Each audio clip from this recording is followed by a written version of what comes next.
सही बच्चों को नमस्कार। हम बात कर रहे हैं class 12th mathematics NCERT chapter 5 उसकी एक्सरसाइज 5.1 हम डिस्कस कर रहे हैं। तो देखते हैं उसका अगला क्वेश्चन। देखिए क्वेश्चन नंबर 23 कह क्या रहा है। 23 कहता है कि एक फंक्शन है f x sine x upon x if x is less than 0 and x plus 1 if x is greater or equal to 0। तो ये कह रहे हैं कि एफ के सभी असांतत्यता के बिंदुओं का ज्ञात कीजिए। Find the point of discontinuity. यानी आपको उन पॉइंट्स को बताना है जिस पॉइंट पर ये डिसकंटिन्यूअस है या कंटिन्यूअस है। अब कंटिन्यूअस तो चेक हो जाएगा। अब देखो पॉइंट कौन से लिए जाएंगे। जनरली बताया जाता है कि जहां पर कर्व अपना नेचर चेंज करता है हम उस पॉइंट को डिस्कस करते हैं। जब 0 से छोटा है फंक्शन तो साइन एक्स पान एक्स है, यानी 0 से छोटा चाहे जो हो -1 -2 -3 वो हमेशा साइन एक्स अपान एक्स ही रहेगा। और 0 या 0 से बड़े में हमेशा एक्स प्लस 1 रहेगा। तो 0 से छोटा कोई नंबर होगा तो उसमें फंक्शन को कंटिन्यूस होना ही होना है, लेकिन आपको चेक तो करना पड़ेगा। तो यहाँ पर 3 केसेस आप लिखेंगे। Case number 1, let x is equal to a which is less than 0। मतलब जो a हम ले रहे हैं ना वो 0 से छोटा है। छोटा मतलब कितना भी छोटा हो सकता है, माइनस इन्फिनिटी तक जा सकता है। ठीक है, तरीका हम बता चुके हैं आपको। लेफ्ट हैंड लिमिट कैसे लिखेंगे। Limit x tending to a minus f x, यानी x जगह क्या लिखेंगे a माइनस एच। तो f x को लिखेंगे a माइनस एच और h इज वेरी स्मॉल तो लिमिट h टेंडिंग टू 0। तो जहां पर यहाँ पर x है वहां a माइनस एच कर दीजिएगा। तो limit h tending to 0 sine a minus h upon a minus h. अब देखो इसकी वैल्यू क्या होती है। अब आपको ये तो हमने पढ़ा नहीं, हमने तो ये पढ़ा है कि sine theta upon theta limit theta tending to 0 1 होता है। ये यही लिखा हुआ है। बोले हैं ये कहाँ लिखा हुआ है। एक मिनट हाँ ठीक है, ये कहाँ लिखा हुआ है। यही लिखा हुआ है देखो, या छोड़िए, अच्छा वो यहाँ देख लिया, एच को 0 कर दो तो ये साइन ए अपान ए आ जाएगा ना। यानी लेफ्ट हैंड लिमिट की वैल्यू क्या हो गई, साइन ए अपान ए। अच्छा इसके बारे में बात कर लेते हैं। देखो अगर यहाँ पर थीटा की जगह x माइनस ए लिखा हो और नीचे भी x माइनस ए लिखा हो और limit x tending to a लिखा हो तब भी ये वैल्यू 1 ही मानी जाती है, क्योंकि लॉजिक ये है कि मैं थीटा को 0 करूंगा तो ऊपर भी 0 आ रहा नीचे भी 0 आ रहा, जो यहाँ पर एंगल है वही एंगल यहाँ होना चाहिए। ठीक है, खैर वो हम फिलहाल यहाँ बात नहीं कर रहे हैं। तो ये तो लेफ्ट हैंड लिमिट हो गई। अब इसी में हम राइट हैंड लिमिट निकालते हैं। राइट हैंड लिमिट तो यहाँ a प्लस, यहाँ a प्लस, यहाँ a प्लस, यहाँ a प्लस, और जब h को 0 करोगे तो ये भी साइन ए अपान ए आएगा। ठीक है, और जब उस पर्टिकुलर पॉइंट पे वैल्यू आप निकालेंगे एफ ए तब भी साइन ए अपान ए आएगा। तो आप क्या कहेंगे, आप कहेंगे देखिए limit x tending to a f x. जो हम ये लिखते हैं तो हम लिख रहे हैं लेफ्ट हैंड लिमिट और राइट हैंड लिमिट दोनों। ठीक है, जब कभी ऐसा हो कि लेफ्ट इक्वल है राइट नहीं इक्वल है तो दोनों लिखिए, दोनों इक्वल है तो केवल इतना लिखिए, is equal to f a. So function is continuous, so function is continuous at x is equal to a, और a क्या है जो कि लेस देन 0 है। यानी 0 से छोटे जितने भी नंबर हैं उसमें आपने कंटिन्यूटी सातत्य की को एक्सप्लेन कर दिया, देख लिया, चेक कर लिया। ये हिंदी मीडियम वालों के लिए भी है, ऐसा नहीं कि वो इंग्लिश में कंटिन्यूटी बोल रहे हैं। इतना आप जानते हैं, आजकल तो आप व्हाट्सएप यूज़ करते हैं, send the pic, hi bye. अंग्रेजी तो आधी तुमको ऐसे ही आती है। ठीक है, नहीं वो वाली नहीं लिखनी यहाँ पर। तो ये हो गया, हमने पॉइंट लिया है लेस देन 0। अब एक पॉइंट लेंगे ग्रेटर देन 0, इसके बाद 0 पे हम डिस्कस करेंगे। ठीक है, हमको वैसे डिस्कस केवल 0 पे ही करना है। जहाँ पर कर्व अपना नेचर चेंज कर रहा है वहीं पर आपको चेक करना पड़ता है कि कंटिन्यूअस है कि डिसकंटिन्यूअस है, ब्रेक तो नहीं हो रहा है। अब देखिए ध्यान से, अब केस नंबर 2 ले रहे हैं। चाहे तो 0 पे ही देख लो या ग्रेटर देन 0 पे देख लो, बाद में 0 पे देख लेना, लेकिन लेना तीनों केस पड़ेगा। लेकिन कभी कभी टीचर केवल 0 पे ही चेक करा देता है। केस नंबर 2, लेकिन अगर आप 0 पे केवल चेक करेंगे तो सीबीएसई बोर्ड उसको काट भी सकता है, मतलब आधा मान सकता है। नहीं, यूपी बोर्ड तो नंबर दे देता है, वो जानता है कि बच्चे जानते हैं कि जहाँ कर्व चेंज नहीं हो रहा है वहाँ पर कर्व कंटिन्यूस होगा। देखो ध्यान से, अब हम लिखेंगे at x is equal to a which is greater than zero. Greater than zero बोले तो 1 2 3 4 5 कुछ भी हो सकता है प्लस इन्फिनिटी तक। ठीक, तो लेफ्ट हैंड लिमिट निकालिए। लिमिट, अब चूंकि देखिए ग्रेटर देन जीरो पे फंक्शन हमेशा x प्लस वन है और ये एफ एक्स बोले तो y, अगर y बराबर x प्लस वन को आप ग्राफ में रिप्रेजेंट करें तो एक स्ट्रेट लाइन आएगी, वो कभी ब्रेक होनी नहीं है, तो ये कंटिन्यूअस तो हो ही होगा। तो आप चाहे लिखो, आप ऐसे मत लिखिएगा, आप लिखिए at x greater than zero f x is equal to क्या है, x plus one is linear polynomial. Linear polynomial, ये रैखिक बहुपद है, रैखिक बहुपद है। और हमने पढ़ा है कि जो बहुपद होता है ना वो कंटिन्यूअस होता है, so it is continuous. So it is continuous at x is equal to a which is greater than zero. अतः यह x is equal to a पर सातत्य है। ठीक, इंग्लिश में भी लिख सकते हो, तो इसको आपको प्रूव करने की जरूरत नहीं है। ठीक है, अब आप जीरो पे चेक करने जा रहे हैं। जीरो पे कर्व अपना नेचर चेंज कर रहा है, तो वहां पर ये कंटिन्यूअस है कि नहीं है वो थोड़ा सा कंफ्यूजन है। तो तीसरा केस लिखेंगे, case number 3 at x is equal to a. अब इज इक्वल टू ए में देखिए लेस देन जीरो पे अलग है, ग्रेटर देन जीरो पे अलग है। तो अब देखो लेफ्ट हैंड लिमिट कैसे लिखेंगे।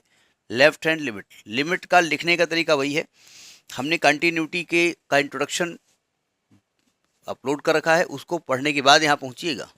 ठीक है, तो कैसे लिखेंगे, limit x tending to a minus f x is equal to f a minus h limit h tending to zero, यानी सॉरी जीरो लिख रहे हैं, जीरो माइनस जीरो माइनस, तो जीरो माइनस एच लिखेंगे यहाँ पर, तो आएगा आपका limit h tending to zero sine zero minus h upon zero minus H.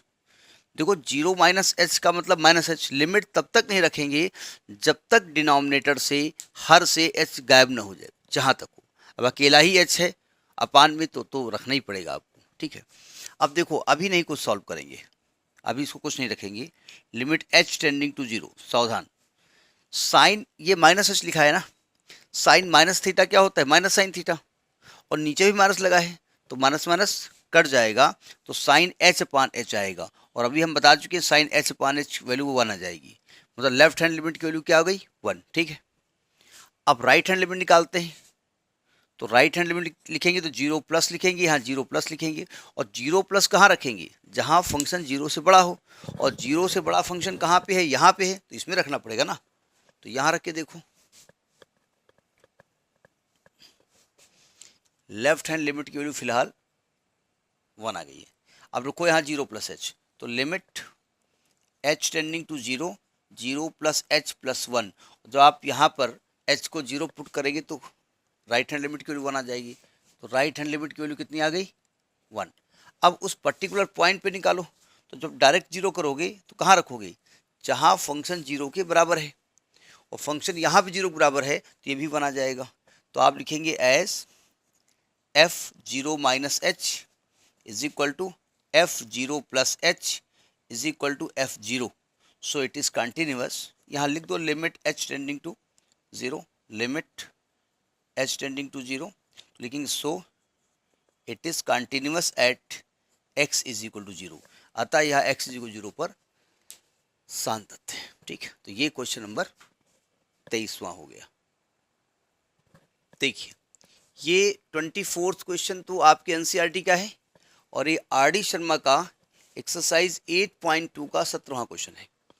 Question में वही कहा गया है कि discuss the point of discontinuity of this function, निर्धारित कीजिए कि फलन ये जो एफ एक्स दिया है द्वारा परिभाषित एक सतत फलन है, सतत को जो भी आपको, यानी आपको ये बताना है कि ये कंटिन्यूअस फंक्शन है।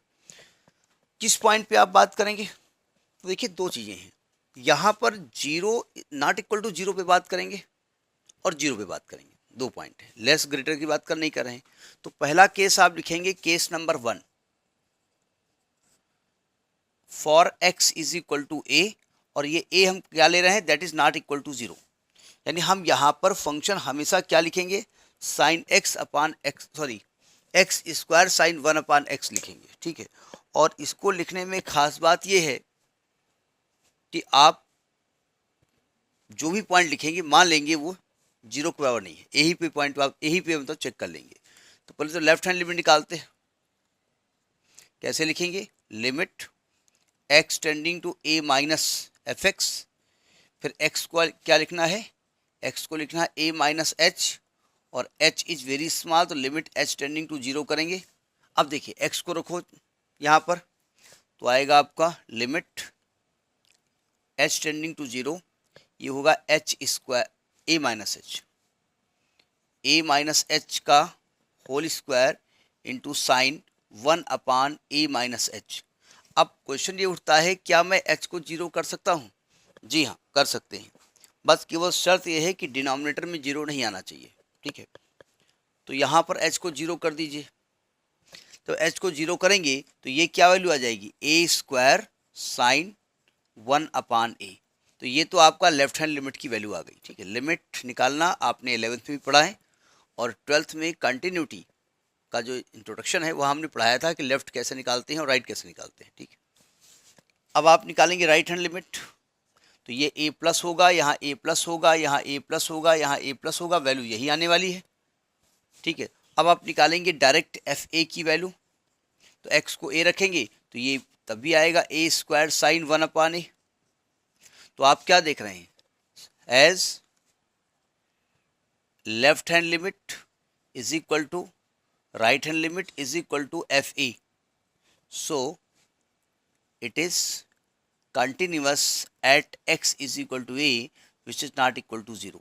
यानी कि does not equal to 0 जो पॉइंट होगा, जो भी पॉइंट होगा जो जीरो के बराबर नहीं होगा, उस पॉइंट पर ये फंक्शन हमेशा हमेशा हमेशा कंटिन्यूस होगा, ठीक है। तो ये तो हो गई कंटिन्यूटी चेक। अब जीरो पे कंटिन्यूटी चेक कर लेते हैं। केस नंबर 2 ले रहे हैं हम। Case 2 at x is equal to 0। अब देखिए लेफ्ट हैंड लिमिट निकालते, कैसे लिखेंगे? Limit x tending to 0 minus f x, यानी x को क्या लिखेंगे? 0 माइनस एच लिखेंगे, और लिमिट लिखेंगे h टेंडिंग टू 0, यानी माइनस एच लिख रहे हैं हम।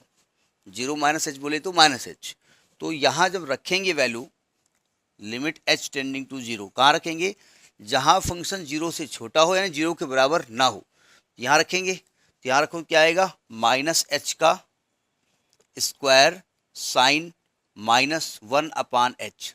चूँकि साइन -1/थीटा माइनस साइन थीटा होता है, और ये माइनस का स्क्वायर प्लस हो जाएगा, तो आएगा limit h tending to 0 minus h square sine 1/h।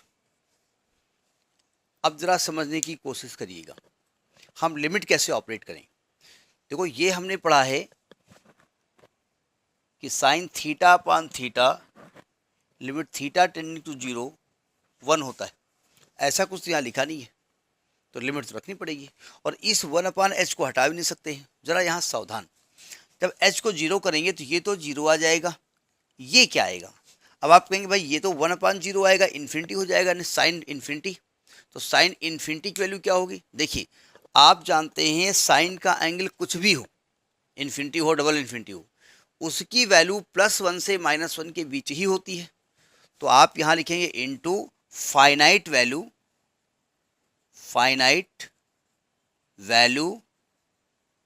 Between -1 to +1, यानी ये यही वैल्यू आने वाली है, चाहे एंगल कितना भी बड़ा हो या छोटा हो, ठीक है। आप जानते हैं इसके बारे में। यानी कि कुल मिलाकर के लेफ्ट हैंड लिमिट की वैल्यू क्या आने वाली है? 0। यानी लेफ्ट हैंड लिमिट आपने निकाल लिया कि लेफ्ट हैंड लिमिट 0 आने वाला है। समझ में आ गई बात समझ में आई ना? भाई इस h को हम हटा नहीं सकते ना भाई। अभी हमने कहा कि लिमिट तब तक नहीं रखेंगे जब तक डिनोमिनेटर में 0 आना बंद ना हो जाए। तो आप कहेंगे ये तो बंद ही नहीं होगा, तो यहाँ लिमिट रखेंगे ही नहीं, क्योंकि आपने कहा था अरे भाई वो मजबूरी है, जब नहीं हट रहा तब तो रखना ही पड़ेगा, ठीक है। अब जब राइट हैंड लिमिट निकालेंगे तो यहाँ 0 प्लस लिखेंगे, यहाँ 0 प्लस लिखेंगे, यहाँ 0 प्लस लिखेंगे, यहाँ प्लस लिखेंगे, यहाँ प्लस लिखेंगे, वैल्यू फिर भी 0 आएगी। तो राइट हैंड लिमिट की वैल्यू भी 0 आ गई, है ना। अच्छा, उस पर्टिकुलर पॉइंट पे फंक्शन की वैल्यू क्या है? 0 ऑलरेडी गिवन है, यानी यही f0 के इक्वल है। तो आप लिखेंगे because left hand limit is equal to right hand limit is equal to f0, so it is continuous, so it is continuous at x is equal to 0। अतः यह x इज इक्वल टू 0 पर सतत है। ये आपका R D Sharma का exercise 8.2 का 17th question भी है और एनसीईआरटी का तो 24वां क्वेश्चन है ही है। ठीक है, नेक्स्ट वीडियो। नमस्कार।